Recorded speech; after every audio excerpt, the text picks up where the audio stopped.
Friends, welcome to our channel. ఈరోజు టాపిక్లో మనము యువ న్యాయవాదులకు స్టైఫండ్ గురించి మనం చర్చించుకుందాము. ఎంత ఇస్తారు, అట్లా ఎన్ని సంవత్సరాలు ఇస్తారనే దాని గురించి చర్చించుకుందాము. 2019 మన మాజీ ఆంధ్రప్రదేశ్ ముఖ్యమంత్రి అయినటువంటి వైఎస్ఆర్ జగన్మోహన్ రెడ్డి గారు 2019 ఈ యొక్క స్టైఫండ్ అనేది లా నేస్తం కింద ఏర్పాటు చేశారు. ఎవరైతే 2016 తర్వాత ఈ యొక్క లా అనేది కంప్లీట్ చేసి ఉంటారో వారికి నెలకు 5,000 చొప్పున 3 సంవత్సరాలు ఇచ్చే విధంగా ఏర్పాట్లు చేస్తున్నారు. ఆ ప్రకారమే ఆ గవర్నమెంట్ ఉన్నంతకాలం మనం ఇచ్చారన్నమాట.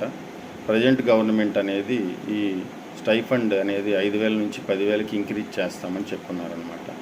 ఈ స్టైఫండ్ వలన యువ న్యాయవాదులకు ఆర్థికంగా ఇబ్బంది అవ్వకుండా వాళ్ళు కాన్సన్ట్రేషన్గా సబ్జెక్ట్ని బాగా నేర్చుకొని భవిష్యత్తులో మంచి ఉన్నతమైనటువంటి న్యాయవాదులుగా వాళ్ళని ఉద్దేశంతో ఈ యొక్క స్టైఫండ్ అనేది మన యొక్క ఆంధ్రప్రదేశ్ గవర్నమెంట్